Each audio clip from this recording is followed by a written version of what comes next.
Normal haemoglobin எவ்வளோ இருக்கணும்? 12. Very good. So இந்த டபுள் டிஜிட்டே நிறைய பெண்களுக்கு இருக்காது, நிறைய பேருக்கு. இப்போ இங்கே இருக்கிறவங்களுக்கு எல்லாருக்கும் செக் பண்ணாலே தெரியும், நம்ம நல்லா இருக்கோம் தான் நம்ம நினச்சிட்டு இருப்போம். ஆக்சுவலாக பார்த்தா நம்ம உடம்பு கஷ்டப்பட்டு வேலை செஞ்சிட்ருக்கோம். அந்த 8 கிராம் ஹீமோக்ளோபினை வச்சு ஹார்ட் எக்ஸ்ட்ராவாக வேலை செஞ்சிட்ருக்கோம்.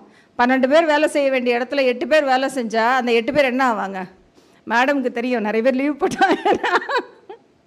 ஸோ அந்த மாதிரி தான்.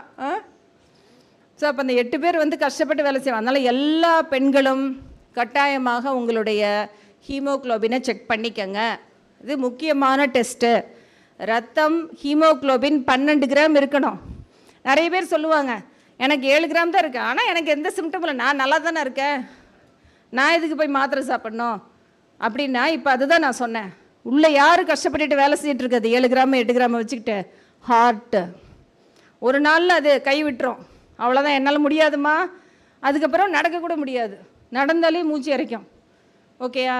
ஸோ அதனால் பெண்கள், எனக்கு எப்பயுமே இப்படி தான் இருக்கும், நான் எப்பொழுதுமே இப்படி தான் இருக்கேன்னா, 12 கிராம் ஹீமோக்ளோபின்றதா எப்படி இருக்கும் அப்படின்றது, 12 கிராம் ஹீமோக்ளோபின் வந்து ஒரு தடவை வாழ்ந்து பார்த்தா தான் தெரியும். இது ப்ராக்டிக்கலாக எவ்ரிடே நான் சொல்லிக்கிட்டே இருப்பேன் எல்லாருக்கும். நான் நல்லா தான் மேடம் இருக்கேன், எல்லா வேலையும் நான் தான் செய்கிறேன். ஏன்னா எப்பயாவது கொஞ்சம் தலை சுற்றும், லைட்டாக மயக்கம் வரும், இப்படிலாம் சொல்லுவாங்க. ரொம்ப நேரம் நின்னா அப்படியே வேர்த்துக்கட்டும், அவ்வளோதான் மேடம். மற்றபடி ஓகே. ஹீமோக்ளோபின் பார்த்தா இங்கே 5.5 6 இப்படியெல்லாம்.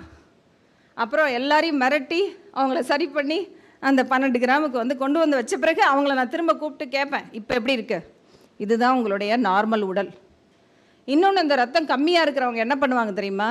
நீங்களே ஈஸியாக கண்டுபிடிச்சிடலாம் இவங்களுக்குலாம் ப்ளட்டு கம்மியாக இருக்குன்னு. என்னடா சாப்பிடுவாங்கம்மா? நீங்கள் பின்னாடி இருக்கீங்க, நீங்கள் சொல்லுங்கம்மா. ரத்தம் கம்மியாக இருக்கவங்க என்னம்மா சாப்பிடுவாங்க?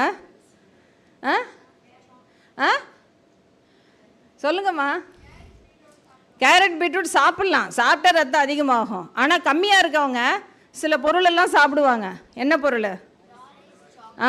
ரா ரைஸ், அப்புறம் அரிசி, அரிசி, சாக் பீஸு, சாம்பல் சாப்பிட்றாங்களா? அப்போ எல்லோரும் என்ன சொல்லுவாங்க? அரிசி சாப்பிட்டா மழை பெய்யும், கல்யாணத்தப்போ மழை பெய்யும், ஏதோ ஒன்று அது அதுக்கு சொல்லிடுவாங்க. ஆக்சுவலாக பார்த்தீங்கன்னா அவங்க மேலே தப்பு இருக்குது. நிறைய பேர் பாக்கு சாப்பிடுவாங்க, சில பேர் சோம்பெல்லாம் நான் பார்த்துருக்கேன். பாக்கு எல்லோரும் பார்த்தா திட்டுவாங்கன்னு சொல்லிட்டு ஹேண்ட்பேக்குள்ளே இவ்வளோ பாக்கு மறைச்சி வச்சுருப்பாங்க. அப்படியே அதை சாப்பிட்டுட்டே இருக்கணும்னு அவங்களுக்கு ஒரு ஃபீல் இருந்துகிட்டே இருக்கும். எதனாலன்னா இந்த ஹீமோக்ளோபின் கம்மியாக இருக்கிறதுனால. நிறைய பேருக்கு நான் வந்து அவங்க ஃபேமிலியில் இருக்கவங்க எல்லோரும் சொல்லுவாங்க, எவ்வளோ சொன்னாலும் கேட்க மாட்டேங்கிறாங்க, அரிசி சாப்பிட்டுட்டே இருக்காங்க, அவலை சாப்பிட்டுட்டே இருக்காங்க. வெறும் அவல், நான் சொல்கிறது காய்கறி எல்லாம் போட்டு நம்ம அவல் உப்புமாவை செஞ்சு சாப்பிடும்போது அது ஒரு நல்ல உணவாகிடுது.